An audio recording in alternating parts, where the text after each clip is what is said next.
많은 분들이 민주당의 수많은 문제를 정청래 대표에게 찾고 있습니다. 물론 정청래가 당대표이기 때문에 최종적으로 책임을 지는 게 맞습니다. 하지만 오늘은 외롭고 처절한 상태인 정청래의 상황을 잠시 말씀드리겠습니다. 지난 8월 2일 민주당 전당대회에서 정청래 당시 후보가 61.7%라는 압도적인 득표로 상대인 박찬대 후보를 두르고 당대표에 선출되었습니다. 그런데 152명의 절대다수의 국회의원이 박찬대에게 줄을 섰던 거 잘 아실 겁니다. 당원 주권 정당을 주창한 정청래를 당원들은 지지했지만 자신의 권력을 지키려는 국회의원은 박찬대를 지지했습니다. 때문에 정청래 대표는 원내 지지 기반이 거의 없는 상태로 당무를 시작했습니다. 어쩌면 민주당 역사에서 가장 힘없는 당대표가 선출된 순간일지도 모릅니다. 정청래 대표는 취임 예성으로 윤석열 내란에 동조한 세력과는 절대 손을 잡지 않는다며 국민의힘을 정면으로 비판했습니다. 그러면서 국민의힘의 처절한 성찰과 반성을 요구했고 정청래 대표는 발레와도 같은 정당 방문에 있어 국민의힘과 개혁신당을 찾지 않았습니다. 그런데 시작부터 스텝이 꼬였습니다. 이재명 대통령이 협치하겠다며 장동혁과 정청래를 부른 것입니다. 그리고 정청래가 공언한 내란 세력과 악수하지 않겠다는 약속이 바로 깨지게 됩니다. 당대표로서 선명성을 보이려던 정청래의 의지가 협치라는 이름 아래 꺾여버린 순간이었습니다. 시작이 꼬인 후로는 지옥 같은 시간의 연속이었습니다. 당 주도로 개혁 좀 하려고 하면 대통령실 우상호가 나타나서 사사건건 딴지를 걸기 시작한 겁니다. 특히 특검 시한 연장과 관련하여 당대표가 모르는 상황에서 김병기 원내대표가 사고를 쳤습니다. 뒤에 누가 있을지 뻔히 그림이 그려집니다. 대통령까지 나서서 내란 세력과 야합은 안 된다 말했지만 사고를 친 김병기보다 정청래의 모든 화살이 집중되었습니다. 언론은 기다렸다는 듯이 당정 갈등, 정청래 자기 정치한다며 프레임을 씌웠고 수많은 당원과 국민들은 대통령이 열심히 일하는데 당대표가 돼서 자기 정치하냐 그냥 입 닥치고 있어라 이나는 퍼부었습니다. 고발뉴스, 뉴스탐사 등 중견 진보 매체에서도 정청래와 김어준을 엮어 공격하더군요. 이게 지금 정청래가 처해 있는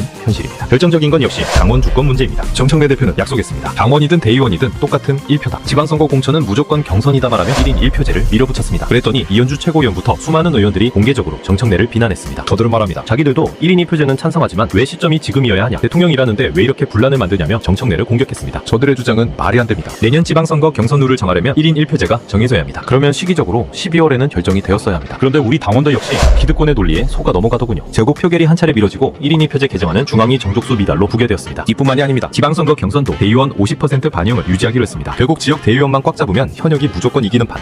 개혁은 그렇게 물 건너갔습니다. 유시민 작가가 이야기했죠. 대통령이 정쟁에 휘말려서는 안 된다. 민주당이 자기 해야 할 일을 해야 한다고. 그런데 김병기를 비롯해 수많은 의원들이 대통령의 시간, 대통령의 정치를 말하며 이를 가로막고 있습니다. 결국 내란 세력 척결 개혁 입법 무엇 하나 제대로 된 게 없습니다. 이러는 사이 국민의힘은 전열을 정비하고 있고 민주당은 김병기 폭탄에 허우적대고 있습니다. 그런데 더욱 안타까운 것은 지금 이런 상황에서도 정청래는 아무것도 할 수 없습니다. 힘없는 당대표 자리, 그건 독이 든 성배가 아니라 그냥 마시면 죽는 독주였습니다. 이런 상황에서 정청래 대표에게 책임을 전가하는 건 사람 죽으라는 말밖에 더 되겠습니까? 우리 당원들이라도 정청래 지킵시다. 그게 민주당을 지키는 유일한 길입니다.